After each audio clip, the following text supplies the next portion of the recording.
Narito na ang mga mainit na balita at impormasyon ngayong Enero. Mga San Joseño, handa na muling umarangkada ngayong 2026. Life goals at iba pang pangarap, alamin. Lungsod ng San Jose del Monte, pilot area ng National Broadband Network. Mura at mabilis na internet connection, isinusulong ng DICT. Panawagan ni Mayor Ate Rida, dininig ng San Jose Water. Bawas singil sa water bill, ipatutupad. Computer laboratory sa Barangay Tungkong Mangga at Bagong Buhay 1, pinasinayaan na. Mga kabataang San Joseño, mas future ready na. Mga miyembro ng Sangguniang Panglungsod, balik sesyon na. Serbisyo para sa mga San Joseño, nagpapatuloy. At flag bearer na, nakadalawang silver medal pa. 3-time Paralympian at proud San Joseño na si Gerald Pete Mangliwan, wagi sa 13th ASEAN Para Games sa Thailand. Mula sa New Government Center.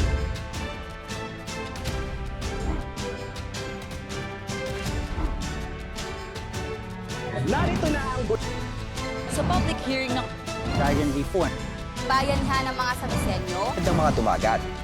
At kwento ng tagumpay. Ito ang Balitang San Joseño. Sa pagsisimula ng taong 2026, buong siglang umarangkada ang mga tanggapan ng pamahalang lungsod sa pagpapatupad ng iba't ibang mga proyekto at programang naghahatid ng serbisyo at pag-asa sa bawat San Joseño. Kasabay nito, patuloy rin nating tatatanggap ang mga parangal at pagkilala, patunay ng matibay na bayanihan ng mga kawani at ng mahusay na pamumuno ng punong ehekutibo. Mayor Ate Rida Robes. Suot ang kani-kanilang mga ASEAN-inspired na mga kasuotan para sa flag raising ceremony, sama-samang ipinagdiwang ng mga kawani mula sa pamahalang lungsod at mga NGAs o national government agencies ang unang Lunes ng taon sa pamamagitan ng mga pagkilala at parangal na natanggap ng mga tanggapan. Matapos ang pagbabasbas sa 6 na mga bagong mobile patrol cars ng San Jose del Monte City Police Station, nagsimula na sa pagronda ang mga kapulisan gamit ang mga naturang patrol cars. Kasabay ding binasbasa ng mga bagong sasakyan ng pamahalaang lungsod, katulad ng 2 motorcycle units ng City Traffic Management Sidewalk Clearing Operations Division, 5 The Rising City Bayanihan Caravan e-trike, at 6 na kolong-kolong at isang L300 service ng City Agriculture Office. Formal lang ipinagkaloob sa City Agriculture Office na pinamumunuan ni City Agriculturist Flora San Felipe ang 6 na bagong kolong-kolong ng tanggapan nitong Miyerkules, January 21 na magiging karagdagang service para sa pagbaba ng kadiwa ng Pangulo sa mga barangay. Narito po tayo ngayon sa Tungkong Mangga Elementary School kung saan sa pangunguna ng punong lungsod Ate Rida Robes, binasbasan na at binuksan na sa mga mag-aaral ang bagong 40 computer units na kanilang magagamit sa pag-aaral upang makasabay sa digital age ng modernong panahon. Sa kauna-unahang pagkakataon para sa taong 2026, muling inilunsad ang Barangay Caravan na tinatawag na ngayong Barangay Care Caravan kung saan mas ipararamdam ng pamahalang lungsod ang serbisyong may malasakit sa bawat pamilyang San Joseño sa pamamagitan ng iba't ibang mga programa at serbisyong handog ng pamahalang lungsod. Kami po ay magbibigay ng serbisyo. Ito po yung Barangay Care Caravan na tinatawag natin. At ang lahat po ng mga serbisyo na pwede natin ipamahagi, like yung pagkuha ng birth certificate, pagnonotaryo, medical services like medical mission, dental, and others, ay meron tayong lahat ito. Nagsilbing flag bearer ng Team Philippines si 3-time Paralympian, 6-time ASEAN Para Games gold medalist at proud San Joseño na si Gerald Pete Mangliwan sa opening ceremony ng 13th ASEAN Para Games. Sa unang araw pa lang ng kompetisyon, umarangkada agad ang pambato ng Pilipinas na si Mangliwan at nagkamit agad ng silver medal sa men's 400-meter T52 event. Pinangunahan ni Mayor Florida Robes at DepEd CSJDM Schools Division Superintendent Dr. Leonardo Canlas ang pagpupulong ng mga miyembro ng local school board. Kabilang sa kanilang tinalakay ay ang proposed 2026 Special Education Fund na ilalaan sa mga planong proyekto at programa ng pamahalang lungsod sa sektor ng edukasyon sa San Jose del Monte. Ang pagdiriwang ng kapistahan ng Poong Nazareno, sama-samang inihatid ng Samahan ng Jesus Poong Nazareno ng Muzon San Isidro Labrador Parish na pinangungunahan ng Cura Paroko Reverend Father Benny Justiniano, ang imahe ng mahal na poon sa New Government Center, Barangay Dulong Bayan nitong Biyernes, January 9. Sa pagbubukas ng taong 2026, panibagong programa programa ang aabangan sa Balitang Sanusenyo ng Public Information Office. Ito ang PIO Live, ang programang maghahatid ng iba't ibang mga mahahalagang pangyayari, impormasyon at opinyon para sa bawat Sanusenyo, kung saan ang balita ay malinaw, ang impormasyon ay tama, at ang opinyon ay may saysay. Mapapanood ito sa official Facebook page ng Public Information Office tuwing Huwebes alas 4 ng hapon.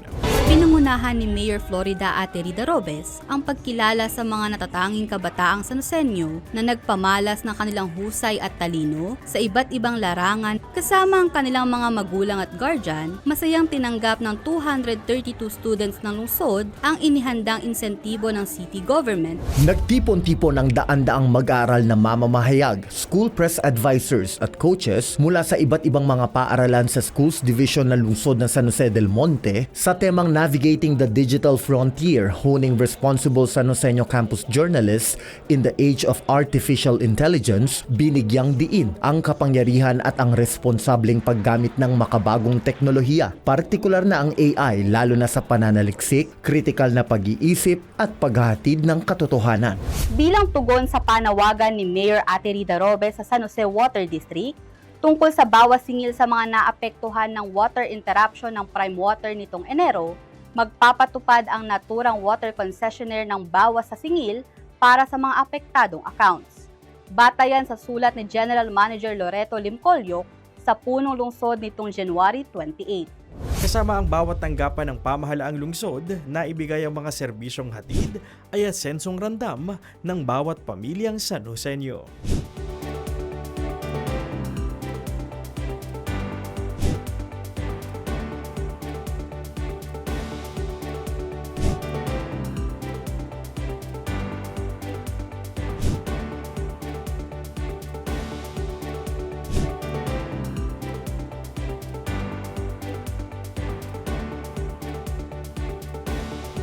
Sinimula ni Congressman Arthur Robes ang taon sa paghahain ng mga adhikaing magsisilbing tinig ng mga Sanoseño sa Kongreso at ng bawat Pilipino sa buong bansa.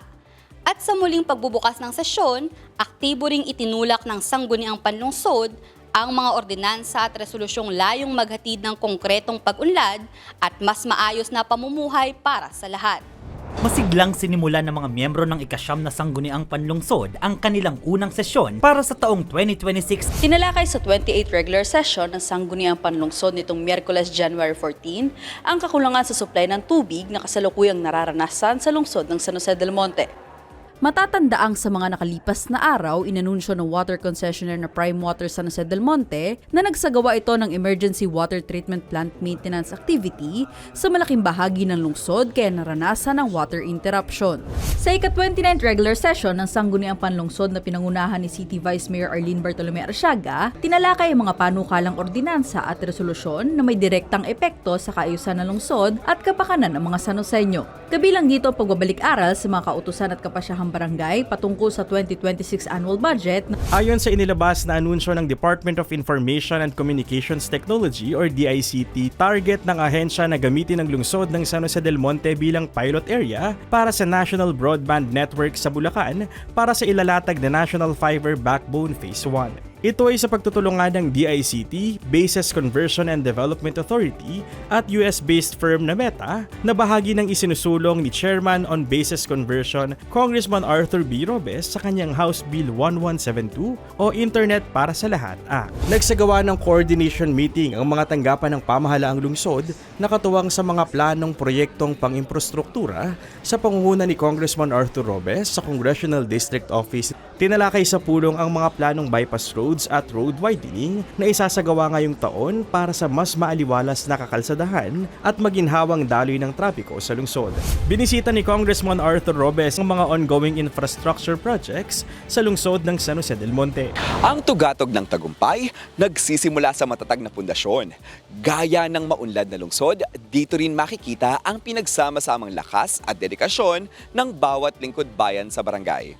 Sa bawat paglulunsad at pagpapatuloy ng mga programang sumasalamin sa malasakit nila sa nasasakupan, ramdam ng bawat mamamayan ang asenso at serbisyo publiko na tunay na nakakaantig sa puso. Malusog na sinalubong ng Barangay Graceville ang 2026 sa paglulunsad ng partnership sa Dolly Everyday Grocery Graceville Branch para sa sapat na pagkain para sa masaganang bukas ng kabataang San Joseño. Sa inaugurasyon ng programa, 200 kabataan mula sa Graceville Elementary School, Graceville National High School, kasama ang mga kabataan sa ilalim ng 120-day feeding program ng City Health Office ang nakatanggap ng 500 pesos worth gift certificate na kanilang nagamit upang makabili ng pagkain sa Dolly. Matagumpay po na naitala ang 48 hired on the spot sa ibinabang Barangay Local Recruitment Activity o BLRA sa Barangay Minuyan Proper. Sa Barangay Gumaok East naman po, isang kahanga-hangang halimbawa ng katapatan ang ating itatampok. Lubos po ang ating paghanga sa ipinakitang kabutihan at katapatan ng batang si Nathaniel Martinez.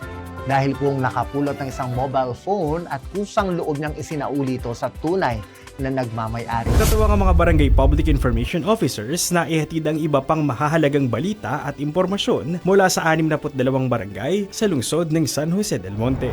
Bagong taon, bagong simula. Bawat adhikain at pangarap ng ating mga lingkod bayan, hatid ay pag-asa at sigla. Sa diwa ng pagkakaisa at pagmamahal sa ginagawa, na ihahatid ang magandang bukas at buhay na maginhawa. Yan ang bayanihan ng serbisyong may puso sa bawat San Joseño. Balita at impormasyon. Doble aksyon at solusyon. Balitang para sa'yo, balitang San Joseño.